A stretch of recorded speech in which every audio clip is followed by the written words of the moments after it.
the Kevin Durant trade goes down, and I have two big thoughts on the Durant trade. First one is the Rockets gave up way too much to get him. Way too much to get. I mean, I get that it's Kevin Durant, but you can't just look and say we're getting Kevin Durant and have this vision in your head that you're getting a 26-year-old Kevin Durant.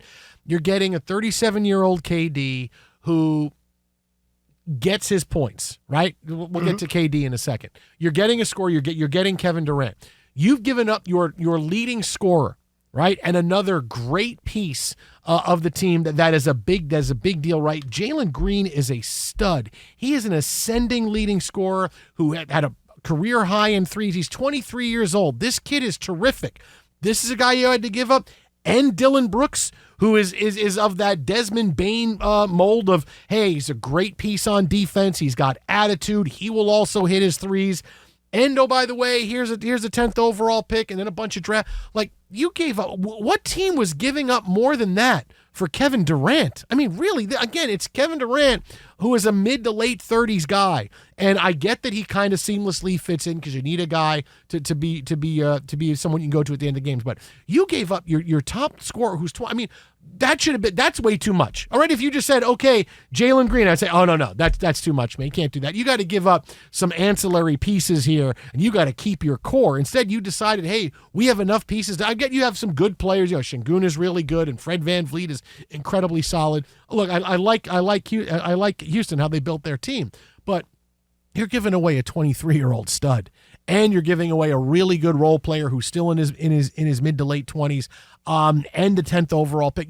It's way too much. I think every NBA team is just sitting around right now looking at that going, oof, all right, glad we backed out of that. Glad we didn't get involved in this because that was just way too much. I really want to know what the second best offer was because I can't believe it was anything close to this. The Rockets, I mean, yes, you want to add Kevin Durant, but you don't want to give away part of your championship window. And you gave away two starters. And again, Jalen Green is terrific. I don't get that you had to give this much up for Kevin Durant, and you still did it.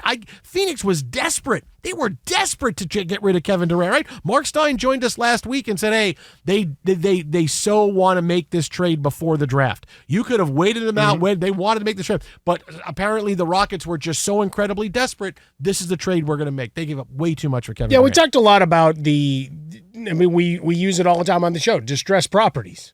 Right? Not do you want to be a ghoul, but where's your best opportunity? Something bad has happened in a marketplace that allows you to come in, usually referred to in the housing market. Oh, there's a divorce, there's a loss of job, there's a death in the family, all these negative things. But it creates a window whereby suddenly a property becomes available, maybe at a lower price because there is a need to move it. Here, I get the draft is Wednesday, and in the end, Jalen Green was a guy, we'd heard his name that they didn't want to keep him around for a long time, right? Whatever his scoring acumen is, first through third quarter, getting better as a three-point shooter, at the end-of-game situations, problematic. Defense, at times, lost. All of that. You've already paid him. You wanted Kevin Durant for the end of game. I understand that, but you still need the rest of the game. No, but that's the thing, though, is that, it goes back to, and I likened it to the trade when De'Aaron Fox goes to San Antonio, one of the teams that was also rumored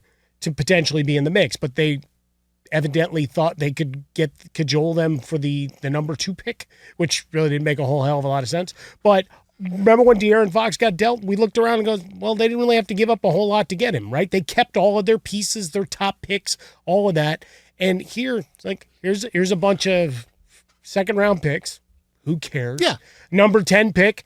Outside of Cooper Flagg, is anybody really captivated? Anybody coming into this draft? It's more of the asset of a top 10 pick. I mean, I get it. When you look at that, the chart value of what you gave up for. I mean, I want to see one of those. Value. I want to see one of those NFL chart values of Jimmy Johnson's chart. This is what we have here. Boy, look at what Did Jimmy ever apply it?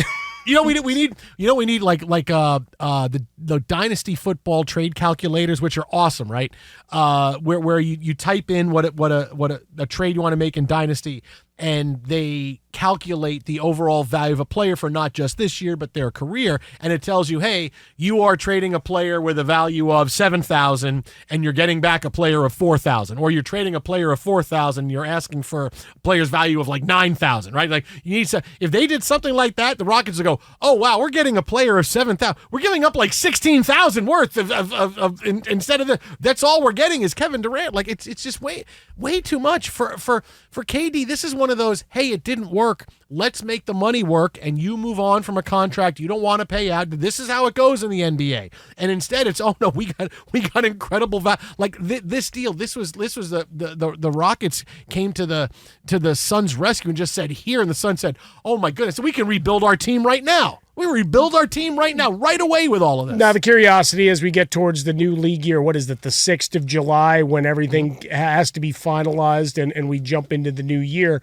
that Jalen Green may not be a member of the Phoenix Suns by the time we actually get to that point, right? Because you already have Bradley Beal, who has famously said, I'm not going anywhere. I have a no-trade clause. Oh, yeah, and if nothing else, he's holding that up as a badge of honor. It's just me and LeBron. Yeah. Me and LeBron. That's all. We're the only two guys that have this. I'm not going to accept a trade because I want to be able to say I still have this. Yeah. And then you've got Devin Booker. You got 3 guys that are kind of the same. Yeah.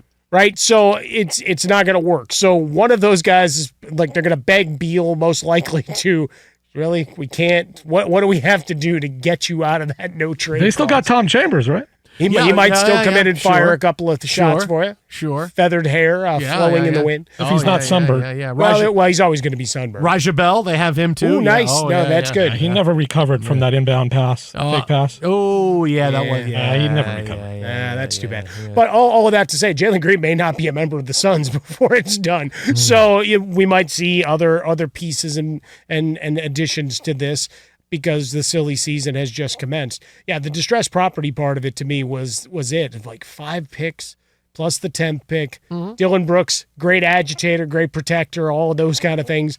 And then you look at Green, who I think for 3 years we've been waiting for him to become that guy. And at times he has. But with Houston, their big problem was they didn't have a go-to guy. We asked, all of our NBA experts, who's the guy to take the final shot?